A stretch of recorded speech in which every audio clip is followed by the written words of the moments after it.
Hi, I'm Kimberly. Welcome back to the Success Series Talks designed to help you get what you want out of life. Remember to listen, take notes, and most importantly, act.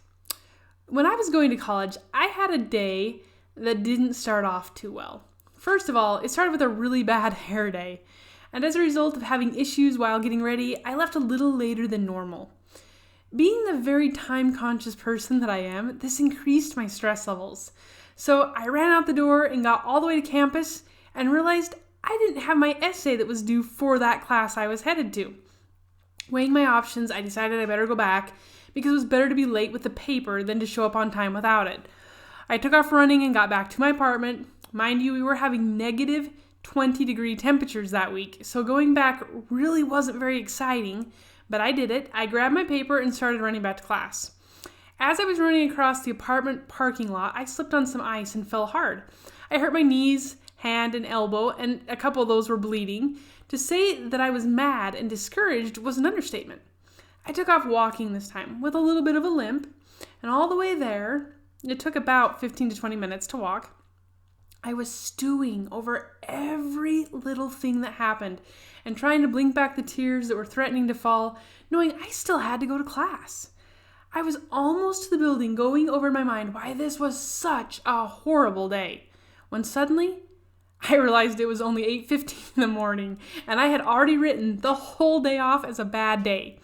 There were still a lot of hours to go, and it was going to be a really long day if the whole day had to be bad. Now, I'm not always this good, but at that moment, I decided the rest of the day was going to be better. I stopped, took a couple of deep breaths, thought of a couple of things that I was thankful for, and a couple of things to look forward to, and smiled. And then I looked at the person coming toward me and said, "Good morning, have a great day." And amazingly enough, with blood on my hands and a limp in my walk, I felt a lot better. I walked into class late and I turned in my paper. Then the day did get better. That was the day that I actually came to understand that happiness is a choice.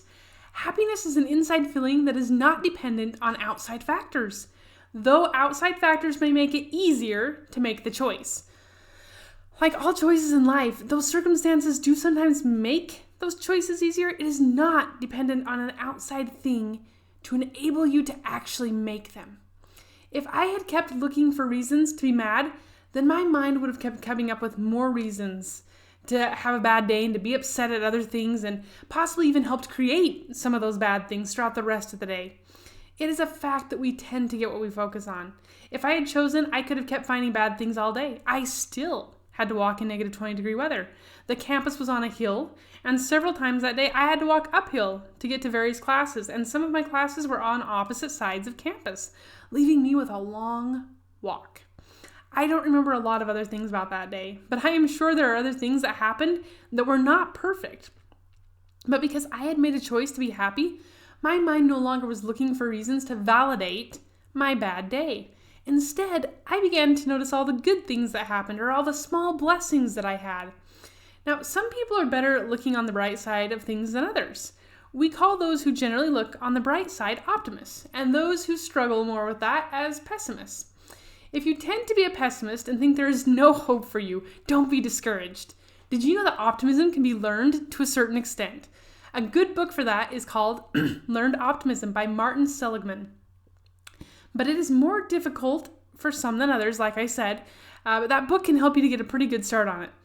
I also recognize that day that some people have some health issues that make it more difficult to make the choice to be happy, and still others are in some legitimate bad situations right now, which may be making it hard to have a good day. If the day can't be good, then start counting good moments. A good moment is something you have control over. You may not have complete control over all the moments in your life. However, you can choose to have moments that you spend dreaming and planning the life you want. That is a good moment. Maybe someone smiles at you. Count it. I learned recently in a book called Authentic Happiness that people who have depression have a ratio of 1-to-1 or less of good moments to bad moments. A person who does not have depression has a ratio of 2-to-1 or higher. I've thought about that a little and wondered how someone could use this to improve one's life. One thing you could do is when you think of something bad in the moment, or when something happens that you don't like, try to take that moment immediately and think of 2 good things in life, or maybe a memory from your past. I'm not saying that this will cure depression, by the way, but it will make that moment less depressing. It will keep things in perspective. Eventually, you get to the point where you start having lots of good moments in the day, so that when you think back on that day, you'll remember it as being good overall, and then eventually you'll have one good day after another, then a good week, maybe even a month, a year, and eventually you can look back over your life and think, well, it was pretty good. Not that it'll ever be perfect or without bad times, but if it is happy overall, then chalk that up for a win. Also, make sure to take joy in the small things. Did you know that it is possible to become addicted to large events? People do this all the time. They need more and more exciting things to happen in order to feel happy. They will go to great lengths to ensure greater things happen, and if they don't get them, then they just get upset. Sure, we all want some really great things to happen now and again. We all want to get some of our dreams. But it is not normal or likely to just go from one super great moment to another without something bad happening or something going another way than we planned. We should spend time appreciating and being grateful for moments that are just normal. When you're playing a game with your family and eating popcorn, just appreciate the moment you're in and think it is great instead of thinking, I sure wish I were in Florida right now or backpacking through Europe. Recognize that there are a lot of fun and amazing moments in the day-to-day living. We don't have to constantly be seeking the next high in order to be happy. Sure, it is great if we have some of those every now and then, but our whole happiness shouldn't be staked on that happening, nor should we refuse to be happy until the next great thing comes along. I lived in the Philippines for a year and a half. I met some of the most impoverished people there. People who barely had enough to feed their families from day to day. Yet I noticed happy kids out playing baseball or soccer in the middle of the street. Most of the time, they played baseball with a stick and rock, and soccer with either a rock or someone else's flip-flop. I kid you not. Yet they were laughing and falling on the ground and smiling. They were so happy. I would often ask adults how they were, and it was common to get this response.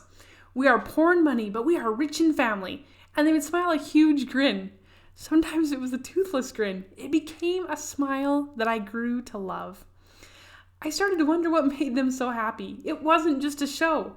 While they also stress and they have their down days, I noticed that the majority of them were happy the majority of the time. When I got off the airplane, when I first arrived there, I landed in a city called Bacolod.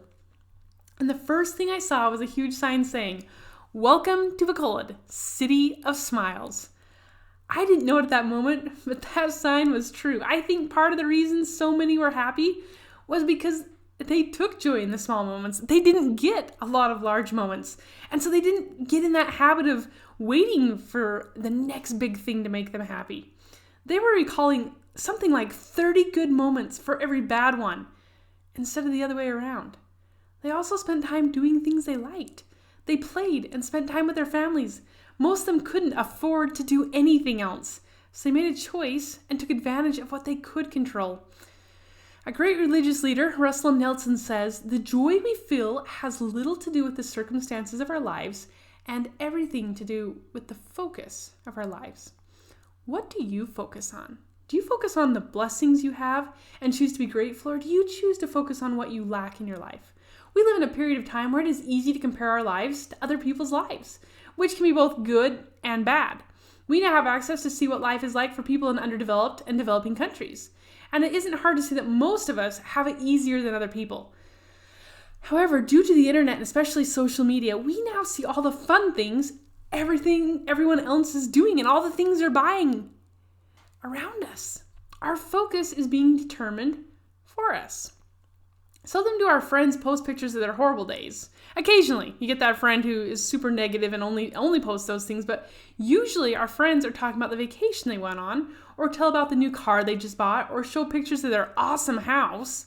Soon, we start to believe that everyone else actually has more than us, and we start to feel like we are living an underdeveloped life.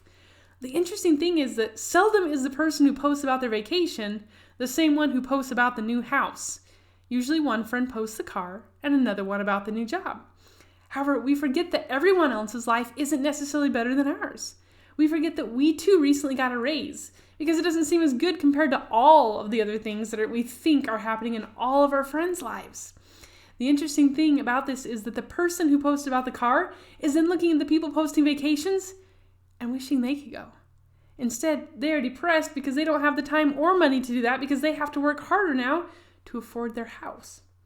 In the long run, most people's lives aren't really any better or any worse than most other people's. We just feel like it is because of what we are choosing to focus on. Over the years, as I have been married, I have had a lot of friends who will sometimes tell me about their husbands. Sometimes it is something good and sometimes it is not so good. When I hear them say something good, I've trained myself to not give much thought into whether or not my husband also has that good trait. I know it isn't possible for him to have every good trait out there, so it isn't fair for me to expect it, and I don't. However, if a friend complains about something that her husband does or does not do, and I know my husband has a strength in that area, then I have made a habit of noting that, and when I am done, I thank God that my husband is so good in that area, and then later that day, I let my husband know how grateful I am that he does or doesn't do a certain thing. The funny thing is that a lot of the time, I really am very grateful my husband doesn't have the bad habit that someone else does. I have learned over time that when compared to everyone else's bad things, my husband seems like a saint. Do you see what I've done?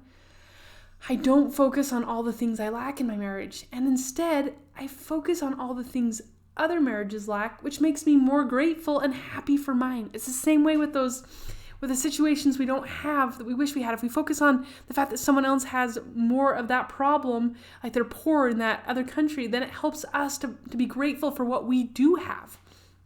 Your marriage happiness is not dependent on the ratio of weaknesses to strengths your spouse displays. Rather, it is dependent on your choice to choose to see and focus on more of their weaknesses or strengths. Did you know that when most people get married based on all the strengths their spouses have, but then they get divorced because of all their weaknesses? Chances are that in most cases, not all, but most, they had many of the same strengths and weaknesses the day they got married and the day they got divorced. That is something interesting for you to think about, both before marriage and after the wedding day. Most of the time, people don't change that drastically. Their weaknesses and strengths are the same on both days. The same trick will work in life. Instead of focusing on what you lack, focus on what you have. No matter how poor you are or how hard your life is, chances are that you have at least one thing in your life that someone else you can think of doesn't. If you have good health, remember someone who doesn't and how hard that makes their life. If you have at least one great kid, think of those whose kids disrespect them or who may not have any kids at all, and be grateful. If you have a car or house, remember that you have it better than those who don't. We can't control all the circumstances in our lives. Things happen that are beyond us. However, 100% of the time, we have control over which part of our lives we make our focus. We can choose to be grateful for what we have rather than be disappointed for what we don't have. That day years ago in college, I could have been grateful that I wasn't in a wheelchair. At least I had legs that worked to be able to run. And yes, to be able to fall on the ice. How about gratitude?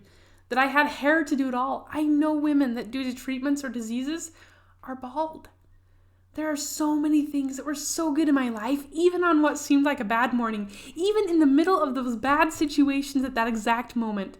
There were still so many things for me to be grateful for. Opportunity will always be there to focus on the negative every single day of our lives. I have never had a perfect day where absolutely nothing has gone wrong. However, the same is true of the opposite. I can't think of a single day where literally absolutely nothing was good in the entire day. And I had the opportunity to choose to focus on that, as does everyone else. Choose to focus on positive things. Choose to be happier. It's way better than the alternative. Thanks for listening, and make it a great day. Remember to subscribe to my channel so you can listen to other great talks. Also, give it a like and share it with others that you think may benefit.